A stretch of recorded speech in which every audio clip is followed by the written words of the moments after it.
Hi and welcome to another Hodgepodge Australia video. Today we're doing pastel flower cupcakes using orange, light pink and white. I have just used white gum paste and I have tinted them myself. I'm using a plunge cutter in just a lovely dainty flower cutter.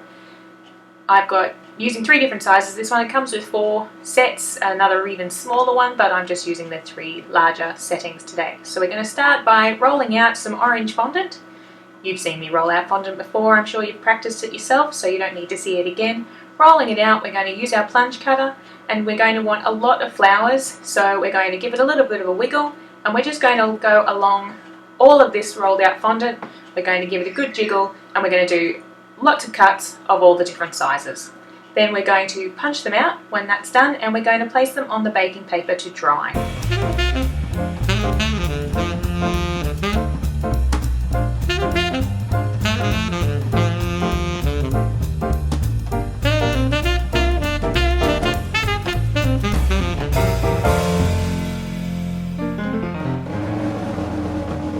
Now we're going to move on to the pink. It's exactly the same step, rolling out the pink and doing lots of different cuts of the different sizes. And when you're done, placing it over on the baking paper with the orange so that it gets a chance to start drying out and becoming nice and hard to place on top of our cupcakes. If you're waiting for me to finish, don't forget to click the subscribe button. We have a new video up every week and I'm always trying something new.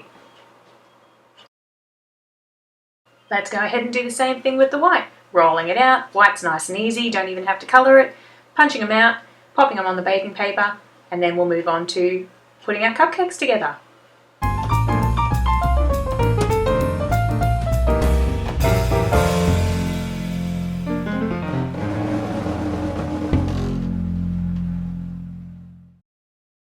Here's the finished product, all nice and dry. I've left them overnight because I wanted them nice and hard, and using my trusty new water brush pen that I'm very excited about that I've bought, I'm going to stick them together. I'm going to take one colour obviously of the large and then I'm going to take a contrasting colour of the small. I'm going to give them both a brush with water and I'm going to stick them to each other and then I'm going to set them aside to dry.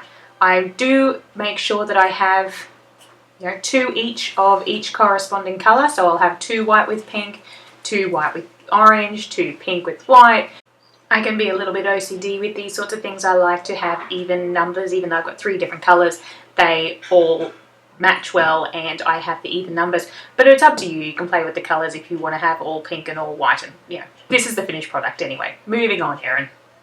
I have made some delicious white chocolate ganache using white chocolate Nestle buds and thickened cream. I've done a 3-to-1 consistency, so like 300 grams of white chocolate and 100 mils of thickened cream.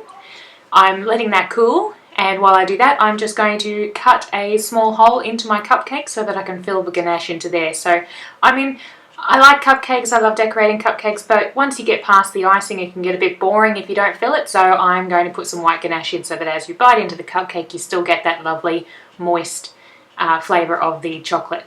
So cutting the holes in, I'm just doing it roughly because it all gets covered anyway, you can't see it, and when you bite into it you get this lovely gooey white ganache. So making the holes, we're going to continue to let the ganache cool a bit more, and while I'm doing that I'm going to use my trusty round cutters to find the right size for my cupcake top. I've decided this one is going to fit perfectly, and I'm going to roll out the same colours again, the pink, the white and the orange, and I'm going to cut circles to cover the ganache once it goes on. Once again we just start by rolling out the fondant and then we're going to cut 2 of each. I'm just going to do 6 to start with and then I'll do some more because I don't want them to dry out. So 2 out of the pink, 2 out of the orange, 2 out of the white, and then we'll move on and fill the cupcakes. Now I've been super fantastic with my camera work in this angle and I have not zoomed out enough for you to see me actually putting the ganache into the cupcakes, but trust me, it's going in. All I'm doing is just giving it a bit of a mix again, make sure it's nice and thick. I'm going to put some on the spoon, I'm going to pour it into the hole, and then I'm going to smooth some over the top of the cupcake as well so that the fondant is going to stick down onto the ganache. Trust me, it really is going in, you just can't see it. Here we have 3 ganache filled cupcakes. You can hardly even see the white, it doesn't actually come out that white, it's a little bit yellow.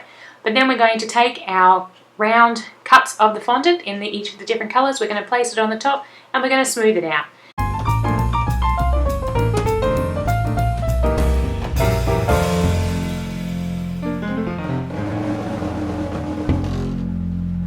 Now that we have our cupcakes all covered, we're going to get our trusty water pen again, or a paintbrush, whatever it is you're going to use, even a dab of your finger, put a little bit in the middle, picking up one of the flowers we made earlier, popping a bit of water on the back. Again, camera angles are wonderful. There it is, putting some water on the back, and then placing it properly in the middle of the cupcake.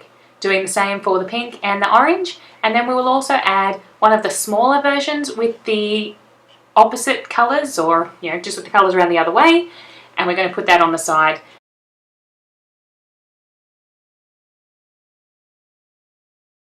It's as simple as that. Once you've finished that and you do the other, what's that, 12 minus 3 is 9, do the other 9 cupcakes, you end up with a dozen lovely, pretty pastel fondant covered, white ganached cupcakes.